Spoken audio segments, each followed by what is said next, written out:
Que são os nossos queridos convidados de honra e crianças, mulheres, irmãos também que estão aqui já anunciados e da parte do venerável mestre, eu peço que o nosso querido irmão convidado para a palestra de hoje, nada mais, nada menos do que o nosso ex-secretário de Segurança, vice-secretário do Rio de Janeiro, que honrou seriamente sua presença lá com uma nova visão de mundo que é possível, polícia universitária, científica, humanista, ou seja, como todos os estados do mundo têm segurança, a gente também precisa ter, mas que ela seja efetivamente como está na nossa o tema aqui anunciado, segurança pública de qualidade. Então, o nosso querido Hélio Lúcio, não é uma sigla do Lúcio, nosso querido Lúcio, está convidado para vir aqui ao Oriente para proferir uma palestra e, sobretudo, nos brindar com a sua cultura, com a sua inteligência. Ele que também foi o deputado estadual do Partido dos Trabalhadores, lá atrás, e também é um homem, sobretudo, simples, aquele que foi prender talvez traficante, criminoso, mas perigoso, procurado, foi o couro aí dessa missão, mas na sua passagem por todos esses, como diz Machado de Assis, esses cargos que ocupou, ele permaneceu incólume na sua postura de, não só de humanista, como também de uma pessoa extremamente honesta. Certa feita eu perguntava a ele, Lúcio, qual é o segredo assim, de ser um bom policial? Ele dizia assim, olha, está vendo esse bolso aqui? Não deixa nunca ninguém, nem mão boba, botar aqui alguma coisa. Entendeu? Começa por aqui. Então, aí a gente tem uma noção de quem é esse nosso, já de coração, irmão nosso. Então, por favor, Hélio Lúcio, venha aqui ao Oriente, a casa é sua, você está em família, esse é o nosso venerável mestre. Augusto respeitável nosso século está entregando ao ilustre ex-secretário de Segurança Pública do Rio de Janeiro, ao deputado, ao delegado Hélio Lúcio, um certificado que eu vou ler. Augusto respeitável nosso simbólico novo século, federada ao Grande Oriente do Brasil, BOB, sob o número 3022, tem a subida honra de conferir o presente certificado de reconhecimento ao Dr. Hélio Tavares Luz pela sua brilhante palestra sobre o tema que ele vai fazer, Segurança Pública de Qualidade. Rio de Janeiro, 11 de maio de 2024. Faça mão. Obrigado. Seja bem-vindo. Pode subir mais um pouquinho aqui e ficar à vontade. Em casa. Você dá de volta.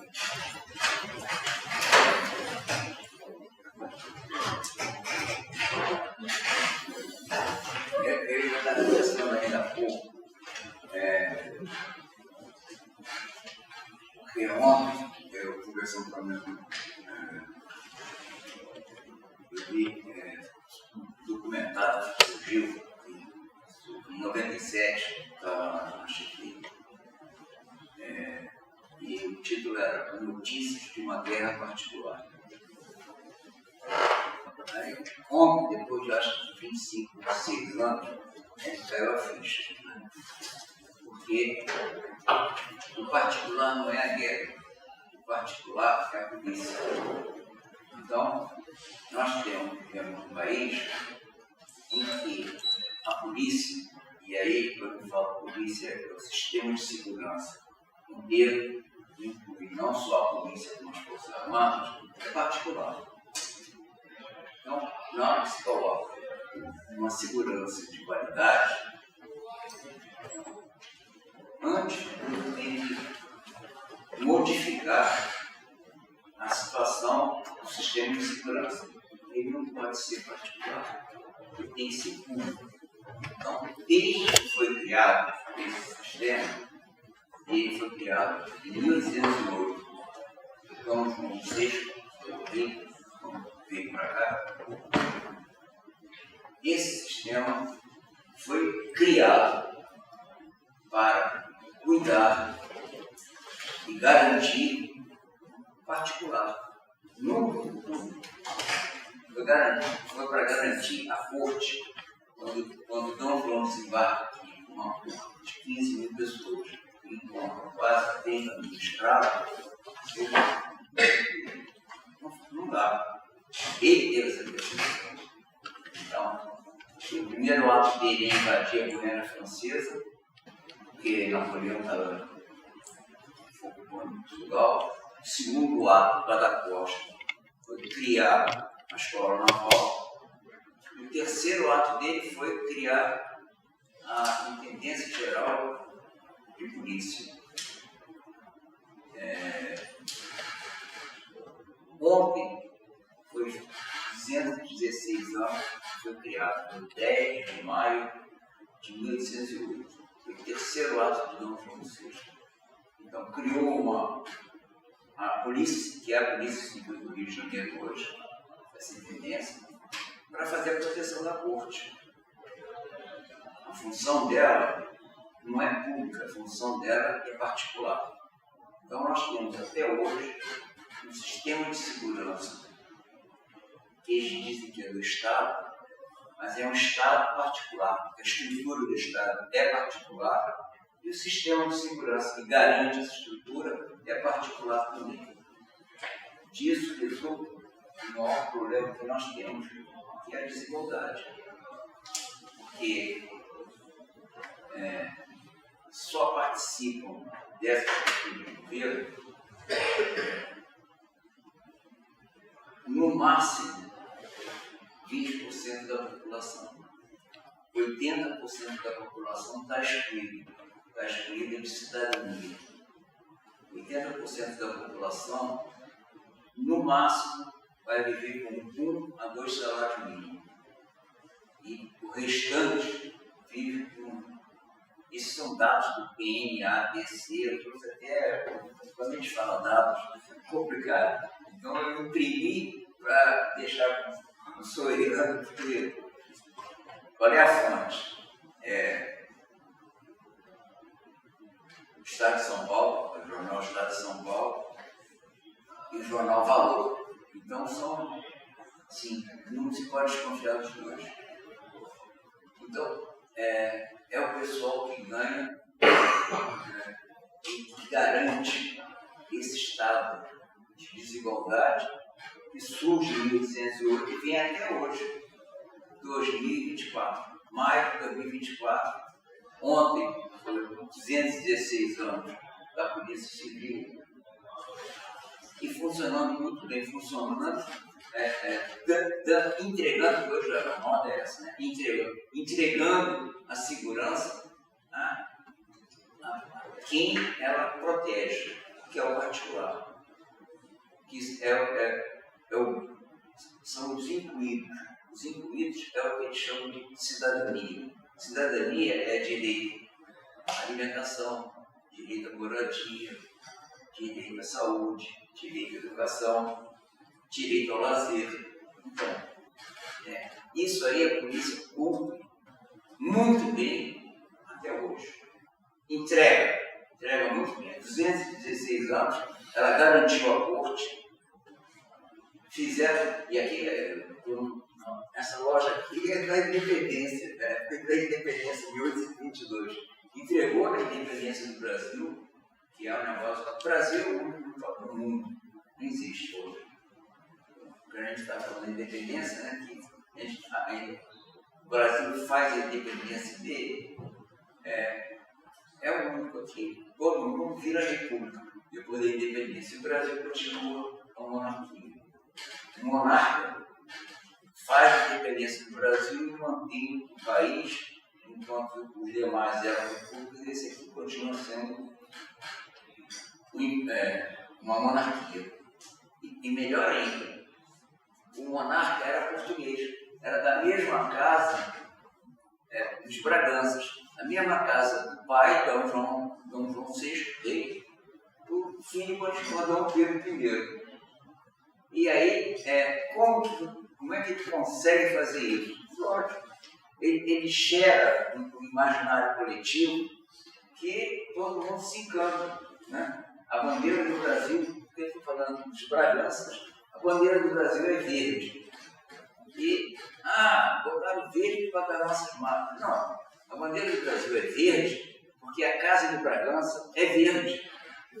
Aí o amarelo era de Dona Leopoldina, Habsburgo-Lorena. Então o Brasil é verde e amarelo, não é para o Bolsonaro, não. O Brasil é verde e amarelo para da casa de Bragança e da casa dos Habsburgo, entende? Lorena, austríacos. Então, é esse país que a gente vai dar o contorno e faz uma narrativa para a coletividade e ela se mantém sob controle. Com isso, a desigualdade nesse país é mantida. E nós temos aí, quem são esses dados que vêm aí publicados no Valor e no Estado de São Paulo, são imparciais. 107 milhões, nós temos 204 milhões, censo de 29. Desses 204 milhões, 107 milhões vivem com até R$537. É dado, vou deixar aqui os dados. Dado publicado por Pesquisa Nacional de Amostragem Domiciliar Tracinho Contínua, do IBGE. Então, são dados oficiais. Excelente. Então, nós temos 107 milhões vivendo com até R$537. Como é que você mantém isso? Como é que esses 107 milhões não se revoltam, se agitam? Eles não se revoltam e não se agitam porque essa polícia, esse sistema de segurança garante esse Estado, garante essa convivência, garante esse controle. Como é que essa polícia garante o controle de 107 milhões? É um negócio fora de série.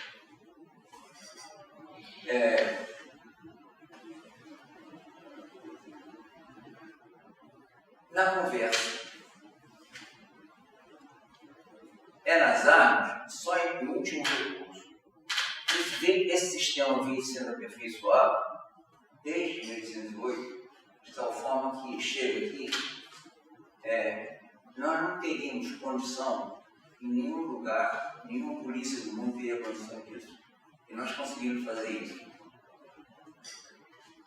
Aqui nós temos, há uma alta autoridade aí, de maneira de segurança, que diz que nós que tem que acabar com essa historinha de peso esplêndido, né? Que segurança é uma questão que fica dando a solução de segurança no peso esplêndido, que seria uma questão econômica. Há controvérsia. Como é que você mantém esses 107 milhões ganhando R$537? Um forte controle policial. Mas como é que isso é feito? Entende? A polícia violenta, a polícia violenta porque ela foi feita para ser assim. A polícia foi feita para ser controladora. Ela começou controlando o Estado. E esse país foi um dos últimos a abolir a escravidão. A Argentina, aqui do nosso lado, chegou de cara em 1816, fez a independência e já aboliu a escravidão. Não. Fizemos a independência em 22, mantivemos a escravidão até 88. Isso aqui é diferente. Aqui é bem diferente. Então, você não precisa chegar a ter toda a violência aplicada para fazer esse controle social. Você faz para amostragem. Então, quando há início de rebelião, há início de descontentamento com a ordem injusta, você vai lá e aplica um corretivo. Como que é um corretivo? Há pouco tempo, 2021, no Jacarezinho, essa Polícia Civil de 16 anos entra lá e mata 28 pessoas. Mas qual é o pretexto? O pretexto é a senha que se usa para chegar e justificar um ato mais forte, um ato violento, que é o homicídio. Então, como é que ela justifica esses 28 homicídios? Não, eles estavam no tráfico de drogas. É uma coisa vaga, uma coisa completamente subjetiva. Mas é a senha que a polícia usa, esse sistema de segurança usa, para praticar qualquer ato, inclusive o pior de todos eles, que é o homicídio. Mata e fica por isso mesmo. E depois chega a colocar em segredo de justiça. Então, essa é a sociedade que nós temos. Essa é a estrutura social que nós temos. Essa é a estrutura de Estado que a gente mantém nesse país. Então, para transformar isso, né, num sistema de segurança mais justo, um sistema de segurança que pode ser aplicado, o Soriano estava falando que tem que iniciar, não deixa de colocar nada no bolso, mas quem ocupa função de direção não pode ter levado um centavo nunca. Não é que não leve, não é que leve agora, não pode ter levado nunca. E aí você derruba todo mundo. Aí a peneira, quando vem, não fica ninguém. Derruba todo mundo. Antes, na época de 1808, era mais fácil, porque era a corte ficava lá. Então João VI era um gênio, mantinha isso tudo sob controle, através do próprio chefe de polícia. O chefe de polícia naquela ocasião, ele era também prefeito, ele era encarregado da distribuição de água, ele era encarregado do saneamento, ele era encarregado da iluminação, ele era chefe de polícia, fazia segurança e fazia também, às vezes, um secretário. Um prefeito completo que garantia a corte. A corte podia chegar, circular no Rio de Janeiro sem problema nenhum. Quando começava a exemplo os escravos, alguns escravos se aglutinavam e assim, olha, cuidado porque você não trabalha. Como é que um escravo não trabalha? Vai viagem. Está perambulando, como é que o escravo está circulando aqui? Esse é escravo de quem? É peça? É propriedade? Como é que... não, eu sou... tem alforria. Ele está fazendo o que aqui? Ele não está trabalhando. Vai viagem. Então começa o controle. Esse é o controle. Então, para você chegar a ter que romper isso, é só uma forma muito... assim... Não é violência, não. Isso tem que ser um pacto. E essa casa aqui, sabe o que é um pacto? Vai entrar no poder. Isso aqui é a própria casa que sabe operar o poder e sabe operar com pacto. O imperador de tudo. Lógico. É isso. Então, através do pacto em que a sociedade pequena que não há como esse país viver nessa condição de concentração de renda que tem, que gera desigualdade. Essa que é a grande solução para a segurança pública. É desconcentrar a renda no país.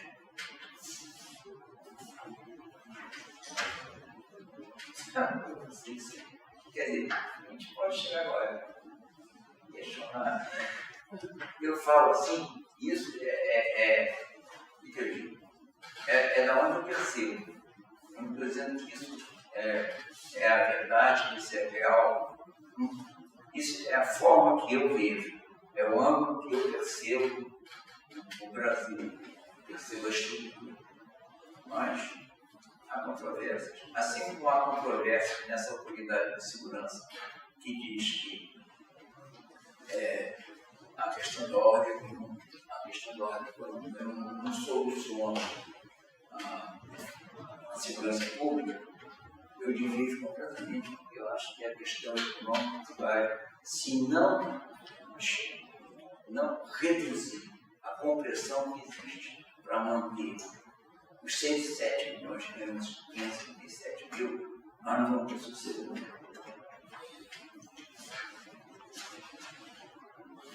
Secretário, delegado, se o senhor quiser, a gente abre para comentários, para perguntas de vocês, certo? Podemos fazer isso? Então, por favor, temos aqui a presença do presidente Bush, do presidente do sindicato jornalista, várias mestres está lá. E nós vamos abrir agora.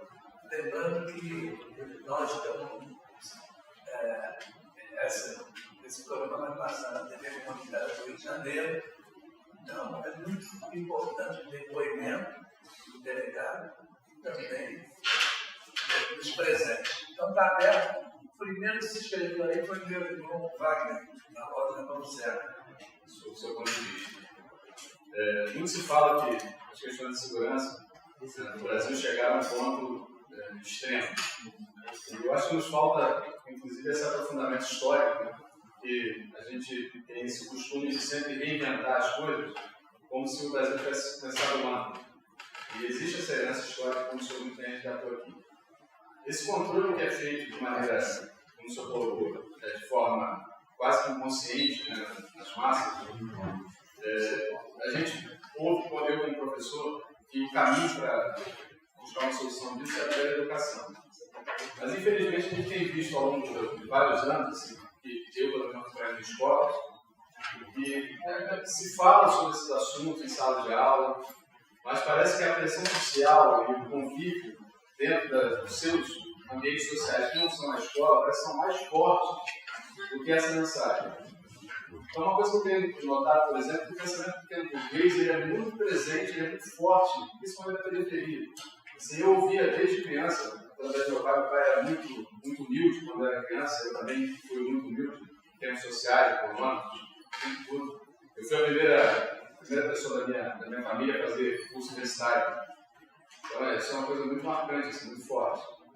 Que se você venceria por méritos próprios, ou seja, você sairia da pobreza, se você trabalhasse, se você se dedicasse, se você estudasse. Isso nem sempre é verdade, né? Não basta só o esforço para você sair de uma situação de pobreza. Então, eu quero abrir esse questionamento para o senhor, o seguinte: qual seria essa luz do fim do túnel se a educação não está dando conta disso? A gente não tem visto isso pelo na prática. Por exemplo, tem um estudo de filosofia e sociologia na escola há mais de 30 anos.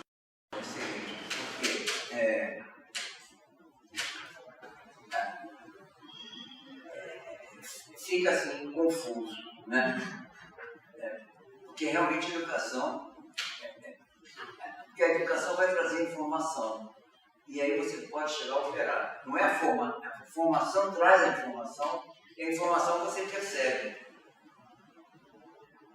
Só que isso aqui nesse país é um dos grandes instrumentos que você ajuda a fazer o controle social. O que você manipula. Você manipula a história oficial. E aí você chega e atende ao imaginário coletivo. Né? Disse, não, nós todos vamos ter cidadania. E isso é possível através do seu esforço. Mas, divergindo da autoridade que diz que o berço esplêndido seria uma solução econômica, não há como ele romper a questão econômica para se transformar num cidadão.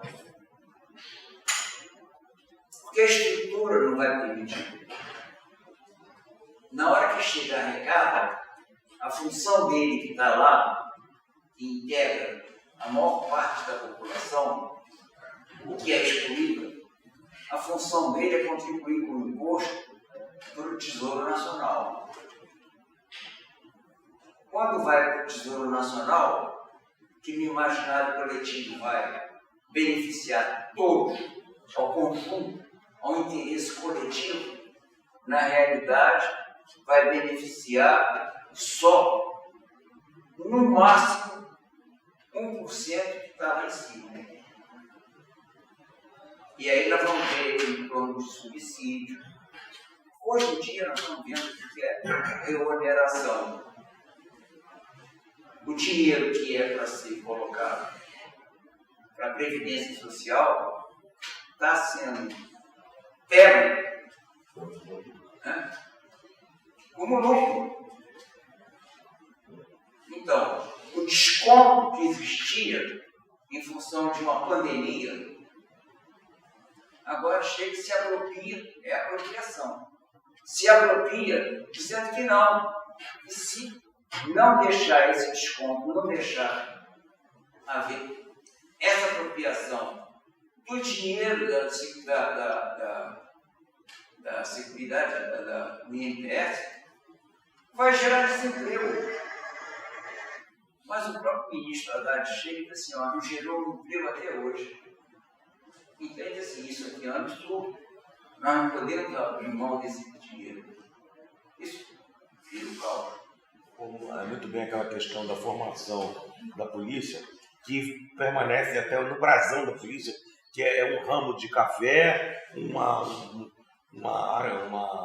cana, mostrando que aquilo era para garantir o agro, né? Para não falar o agro, né? Mas era para garantir os bens da época. Então ela vem seguindo nesse diapasão durante todo esse tempo. Quando houve a Constituição de 88, tinha a esperança que as coisas fossem modificar a Constituição Cidadã. E aqui no Brasil, no Rio de Janeiro, nós tivemos a época do governo Brizola, em que eu me lembro o seguinte, que ele começou a proibir a questão da invasão dos barracos, etc., da mesma forma. Bom, essa esperança que nós tínhamos de que com a Constituição de 88 as coisas fossem se modificar, ela foi se esvaindo com o tempo. E a minha preocupação grande não é um delinquente que ocupou durante um período curto a presidência, porque esse morre, vai pagar, sei lá. A minha preocupação grande é o seguinte, é como as pessoas aceitam isso. Então, eu me lembro, na época que o governo pessoal dizia que a polícia não poderia invadir barracos, teria que ter as mesmas cautelas, as mesmas parâmetros de uma casa da classe média. Muita gente foi contra, muita gente é contra até hoje. Então, a gente vê o seguinte, por exemplo, agora, quando chegou a ver em determinados estados, inclusive São Paulo, uma melhora na atuação da polícia. Está voltando tudo atrás. Esses 6 anos de barbárie que nós tivemos, tem passado vídeos horríveis da atuação da polícia de São Paulo. O secretário trouxe aqui outros exemplos também. Então, é uma coisa que dá até desânimo na gente. E a pergunta que eu vou fazer, embora eu tenha muita admiração, mas eu vou deixar, digamos assim, essa admiração e essa amizade de lado. Vou fazer uma pergunta que eu reconheço que é uma pergunta extremamente difícil. O que o secretário acha que vai acontecer daqui para frente nisso aí? com relação a... Ou seja, nós estamos vivendo os últimos estertores da barbárie ou a barbárie vai se protrair? Folclore da oficial. Né? Quando o Ulisses chega, né, e diz assim, não, aqui é a Constituição Cidadã, ele só esqueceu de dizer quem são os cidadãos. Por quê? A maior parte do povo brasileiro não está na cidadania. Então, cidadania é direito à alimentação, moradia, à saúde, isso aí não tem a maior parte do povo. Por quê? Na hora que isso aí tem que proporcionar, teoricamente, seria o Tesouro Nacional, para a qual todo mundo contribui. O quilo do arroz, todos pagam a mesma coisa e vai uma parte do imposto para lá. Isso aqui é em benefício da sociedade toda. Só que tem meia dúzia que vai lá e se apropria, tira a maior parte do bolo. 1% fica com a maior parte do bolo. Dá mais algumas migalhas para 10% e o restante fica sempre passando fome.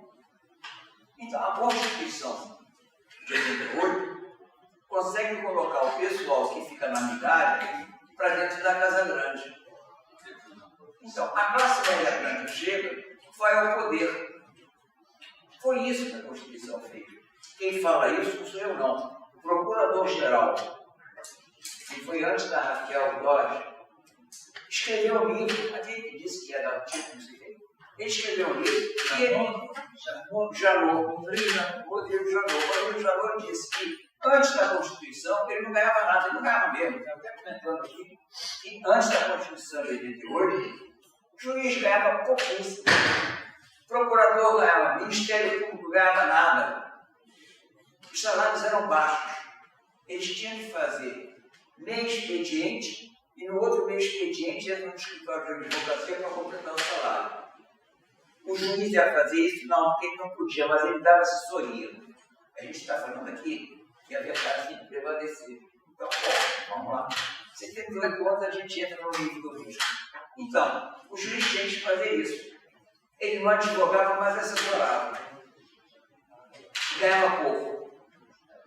Com a Constituição de 88, o Judiciário, o Ministério Público, os tribunais de contas, tribunal de contas é um negócio administrativo. Tribunal de contas é uma coisa que é feita exatamente. Não há como a gente separar de Dom João VI. Como é que eu faço o controle? O Tribunal de Contas é ótimo, ele controla o fim. Pega os prefeitinhos e sacode os prefeitos. Pega os ordenadores de despesa do Estado e sacode os caras. É isso.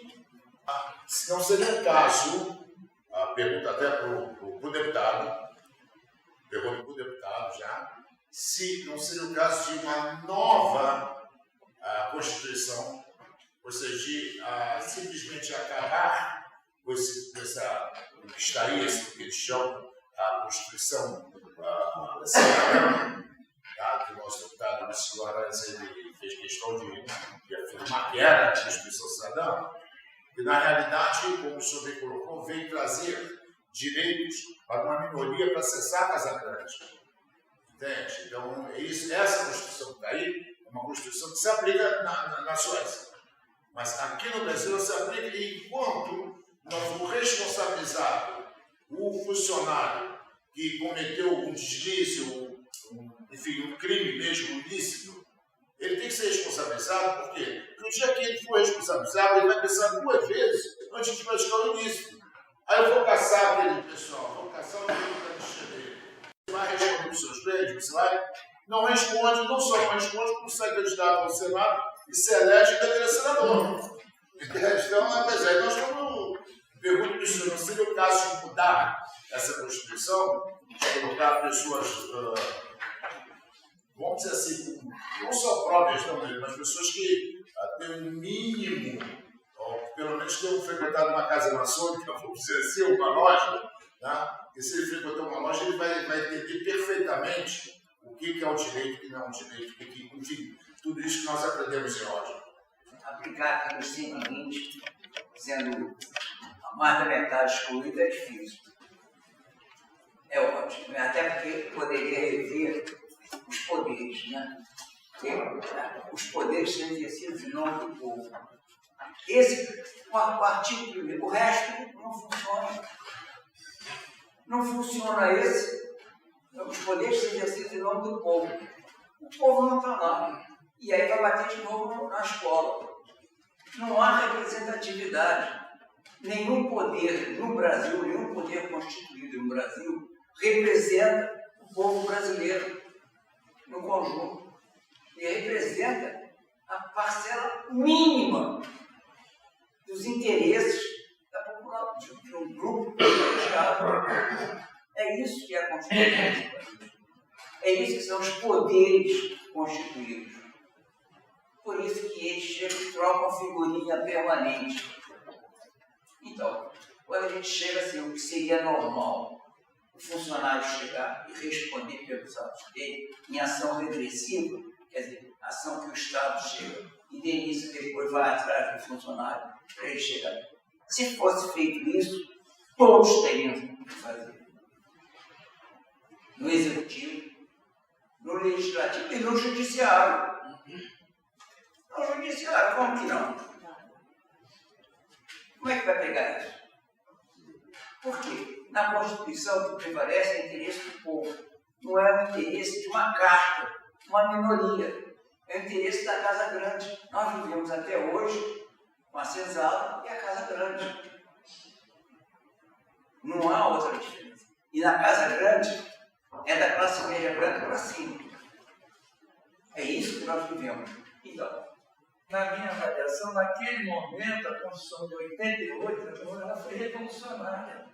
Agora, só que ela está sujeita a uma série de acertos, de emendas, que só foram feitas, acho que interessam a elite. Aquilo que interessa ao povo, a plebe, isso não foi feito e nem vai ser feito. Ela existe. Por quê? É difícil, naquela instituição, você dizer que tem uma banda. Quer dizer, você já tem dá a impressão que é um pedaço menor que está contagiando o restante. Eu tenho tranquilidade de ter mencionado isso assim.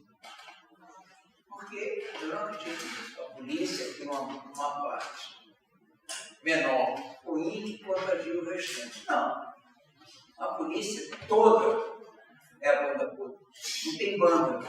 Ela é podre por completo. Ali podia ter uma banda boa. Ela foi pensada. Mesmo assim, eu acho muito difícil. Então, uma banda saudável, eu acho muito difícil. Porque ela foi feita para ser assim. A polícia foi feita para ser corrupta. Como é que você vai ter um controle absoluto, né, dos excluídos, na época dos escravos, né, uma polícia íntegra?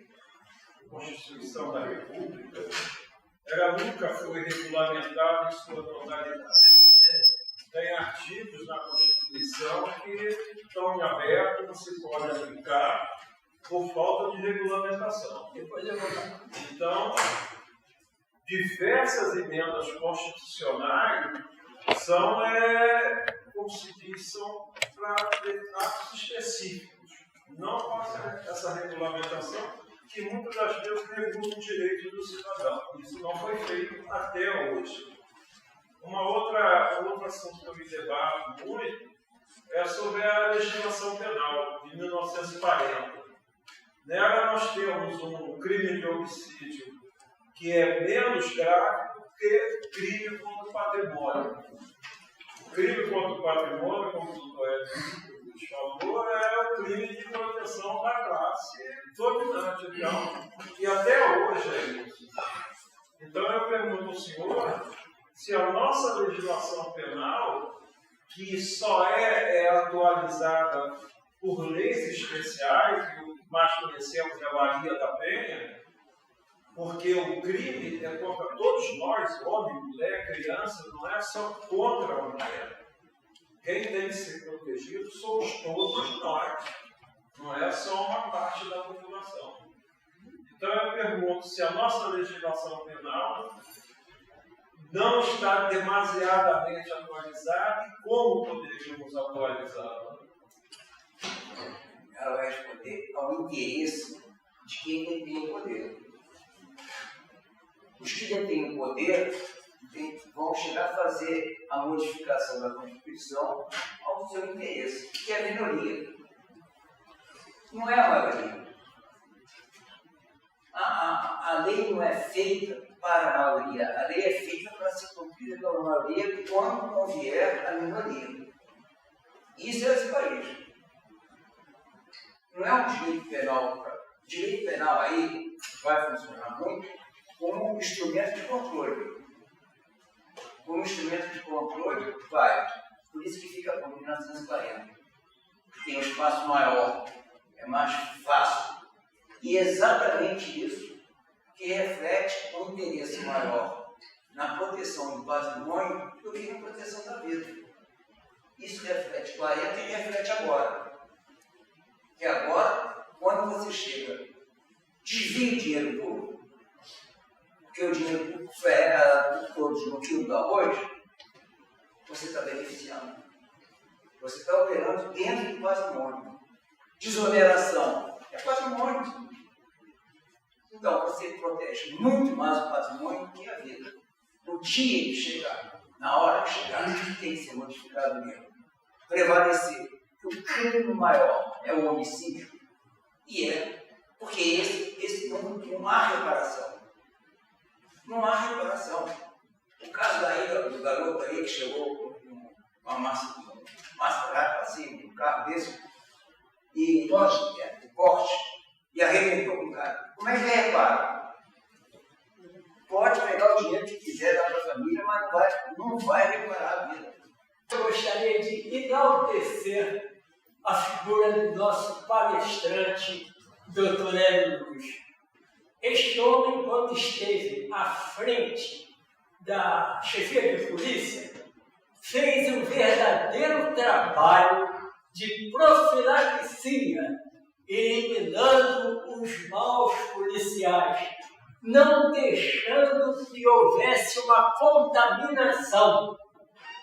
Muitos naquela época não gostaram, mas o trabalho foi eficiente e gerou uma limpeza geral nos quadros da polícia. Então, meu digno... Isso dito por um policial. Irmão Hélio Luz, eu gostaria que o irmão continuasse, mesmo aposentado, a contribuir com essa sua experiência para enaltecer o trabalho da Polícia Civil. Todos nós aqui gostaríamos que tudo isso acontecesse. Muito obrigado.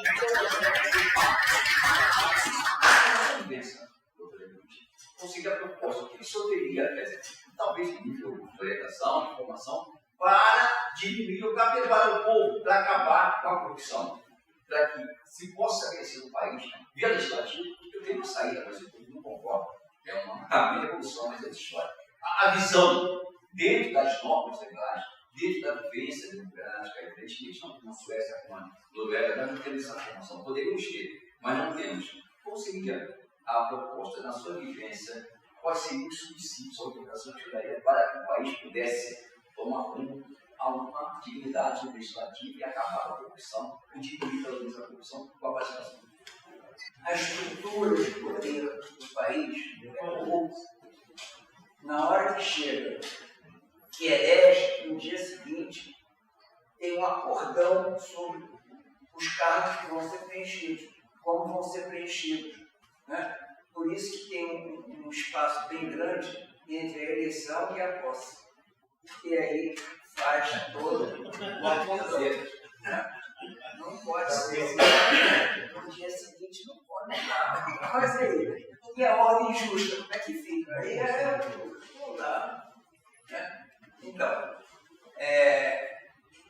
para derrubar isso, tinha que haver uma nova ordem, uma nova estrutura. Né? O país tinha que ter uma nova estrutura de poder. Realmente seria o que o Bertolo falou, uma nova Constituição, enfim. talvez fosse o caso já que é uma nova Constituição, para saber quem fica quem e como é que é o apanhado do Tesouro Nacional. O maior problema aqui não é a questão da corrupção, do desvio do particular. O problema aqui é o desvio do dinheiro público. Como é que fica o subsídio? Como é que... Porque é jogo para valer. Se é jogo para valer, como é que fica, né, o povo pagando os juros sem ter percepção? Por quê? A alegria dos banqueiros. Você falou, a alegria dos banqueiros. Nós trabalhamos para isso. Os banqueiros estão contentes. Os banqueiros na eleição botam dinheiro em todos eles. Por quê? Pouco importa quem vai ganhar. Eles vão ganhar. Os banqueiros ganham aqui. Né? Acrescentar da desigualdade que se faz salarialmente o meu trabalho exercido por algum negro na sociedade brasileira marxista e ocidental. Maçonaria foi parte da minha família durante muitos anos. Meu avô, Antônio Ferreira, no Maranhão, era maçom. Meu pai, meus tios. Então, assim, numa época em que uma mulher jamais seria admitida numa reunião como essa. Então, eu trabalhei algum tempo até na TVE, durante boa parte da minha vida, fiquei a 2 quarteirões daqui, e na tribuna da imprensa, eu olhei sempre, que é aqui em frente, eu olhei sempre para esse templo, sem saber exatamente o que funcionava aqui, a não ser que era um espaço da maçonaria. Então, pela primeira vez, eu estou entrando efetivamente numa casa maçônica. E fico muito grata por essa experiência. Né? Fiquei muito, realmente, eu sou muito grata também pela aula que nós tivemos aí com o secretário do Hélio Luiz, e queria também defender o que se conseguiu em termos de avanços jurídicos em defesa da condição feminina. As leis que hoje protegem as mulheres, como a bem lembrou a Lei Maria da Penha, né? a voracidade com que se mata desde pais e mulheres, exige esse tipo de defesa específica. A situação que estão vivendo os nossos irmãos do sul do país, com essa catástrofe que está acontecendo, deixou evidente que quebrou-se lá um contrato social que está quebrado na sociedade brasileira desde sempre, porque se 80% da população brasileira está excluída do bem-estar, das escolas, de uma alimentação, de um convívio social salutar, então não existe esse convívio. Nós estamos ainda na era pré-robesiana, né? Desde sempre. Nós não chegamos, boa parte da nossa população não chegou nesse contrato social. Né? Então, essas leis são absolutamente necessárias para que nós possamos chegar que seja pelo menos um horizonte a ser alcançado. Né? Me parece isso. Como o senhor percebe essas mutações sociais a partir dessa realidade que nós estamos vivendo e como proteger mais ainda as mulheres? É interessante, não é um movimento feminino através só da Casa Grande. O movimento feminino não tem casa, não tem. Ele vai além da senzala e da Casa Grande. Ele está empurrando isso de tal forma que é uma mulher, aqui no Brasil, é uma mulher negra. Supera até a questão do racismo. Então, você vê, elas já se empoderaram. O movimento feminino talvez seja de referência a uma situação de mudança da injustiça para a justiça. Porque ela vem fora de todo esquema.